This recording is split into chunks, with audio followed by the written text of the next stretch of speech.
સમગ્ર ગુજરાતમાં છેલ્લા 2 દિવસથી ભારેથી અતિભારે વરસાદ છે તે જોવા મળી રહ્યો છે અને આ જ વરસાદના કારણે જે નદી નાળા છે તે પણ અત્યારે છલકાતા જોવા મળી રહ્યા છે। ત્યારે તેની જ વચ્ચે મોરબી જિલ્લાના હળવદ તાલુકાના ઢવાણા ગામ પાસે નદીના કોઝવે ઉપરથી પાણીમાં ટ્રેક્ટર તણાઈ ગયા હોવાની ઘટના છે તે સામે આવી હતી, જેની અંદર આ ઘટનામાં પાણીમાં જે ટ્રેક્ટર તણાયું તેમાં 17 લોકો જે ટ્રેક્ટરની અંદર બેઠા હતા અને તે લોકો પણ આ નદીમાં છે તે તણાયા હતા, જેમને બચાવવા માટે થઈને એનડીઆરએફ તેમજ એસડીઆરએફની ટીમો છે તે બોલાવવામાં આવી હતી। ત્યારે તેમના દ્વારા જે બચાવ કામગીરી છે તે શરૂ કરવામાં આવી। ત્યારે આ બચાવ કામગીરીમાં કેટલા લોકોને રેસ્ક્યુ કરવામાં આવ્યા અને આખી ઘટના શું બની હતી તે વાત કરીશું આ વિડીયોમાં। નમસ્કાર, હું મયુર મેવાડા, આપ જોઈ રહ્યા છો નિર્ભય ન્યૂઝ।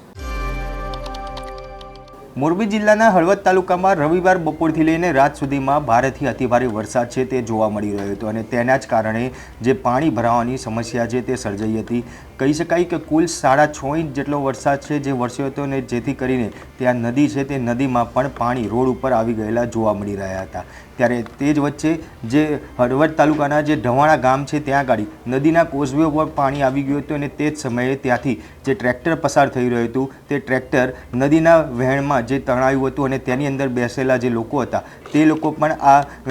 નદીની અંદર છે જે તણાતા જોવા મળ્યા હતા। ત્યારે તેમને બચાવવા માટે થઈને એનડીઆરએફ અને એસડીઆરએફની ટીમો છે તે બોલાવવામાં આવી હતી અને તેમના દ્વારા રેસ્ક્યુ કામગીરી છે જે શરૂ કરવામાં આવી। પરંતુ જ્યારે ટ્રેક્ટર જે પાણીમાં તણાયું હતું ત્યારે તે સમયે ટ્રેક્ટરની અંદર બેઠેલા અમુક લોકો દ્વારા જે પાણીના બીજા છેડે જે પોતાની જાતે તરીને બહાર નીકળ્યા હતા અને બીજા અન્ય લોકો છે કે જેમને એનડીઆરએફની અને એસડીઆરએફની ટીમો દ્વારા બચાવ કામગીરી છે તે કરવામાં આવી। કુલ 10 જેટલા લોકો છે કે જેમને અત્યાર સુધીમાં જે બચાવી લેવામાં આવ્યા છે અને અન્ય હજી પણ 8 થી 9 લોકો છે કે જેમની શોધખોળ છે તે કરવામાં આવી રહી છે। ત્યારે કહી શકાય કે જે ગ્રામજનો છે તેમનું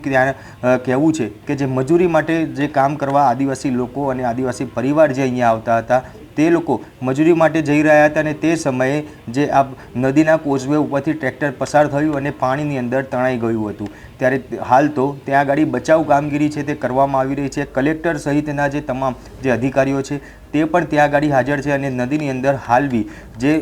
8 થી 9 લોકો છે કે જે તેમને હજી શોધવા માટેની કામગીરી છે કે જે એનડીઆરએફ અને એસડીઆરએફની ટીમો દ્વારા કરવામાં આવી રહી છે। मोरबी डिस्ट्रिक्ट में अलवद तहसील में एक ढुआना करके जो गांव है ये हमारा डिस्ट्रिक्ट का जो लास्ट विलेज है वो जो बाद सुरेंद्रनगर डिस्ट्रिक्ट के हमारे साथ जो अटैच में आता है। यहाँ पर सुरेंद्रनगर डिस्ट्रिक्ट में आज ज़्यादा बारिश होने के कारण जो कॉजवे है उसमें से ज़्यादा पानी निकल रहा था, वहाँ से एक ट्रैक्टर निकल रहा था और वो कॉजवे पर ट्रैक्टर की जो अटैच ट्रॉली थी वो पानी के फोर्स के कारण उल्टी हो जाने की वजह से वहाँ जो 15 से 17 लोग जो उसमें सफ़र कर रहे थे तो वो पानी में डूब गए थे। हमारे एडमिनिस्ट्रेशन की जो टीम थी, हमारे ब्लॉक डेवलपमेंट ऑफिसर, हमारे तहसीलदार, हमारे चीफ ऑफिसर नगर पालिका और पूरी टीम हमारे एडमिनिस्ट्रेशन से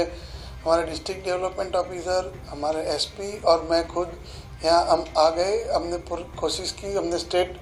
डिज़ास्टर रिलीफ जो हमारी फोर्स है उनको भी बुला लिया, एनडीआरएफ की फोर्स को भी बुला लिया है और आज अभी तक हमने 10 लोगों की जान उसमें से बचा ली है और हम कोशिश करते हैं कि किसी को भी कुछ भी प्रॉब्लम ना हो। हम जितने भी लोग अभी अंदर हैं उनको बचाने की पूरी कोशिश करें। हमारे जो यहाँ के विधायक जी है वो भी पिछले 3 घंटे से हमारे साथ खड़े हैं और गवर्नमेंट ऑफ गुजरात की तरफ से हमें पूरा सहयोग मिल रहा है। पूरी हमको गारंटी मिली है कि आपको जो भी हेल्प चाहिए तो सरकार देने के लिए राजी है और सरकार ने बोला है कि आपको जहाँ भी रुक जाओ तो गांधीनगर से हमारे हर एक सेक्रेटरी साहब और हमारे जो माननीय मुख्यमंत्री श्री है वो भी हर 1-1.5 घंटे पर हमारे पास से इनका जो भी रिव्यू ले रहे हैं और उनकी तरफ से पूरी हमको सहायता मिल रही है।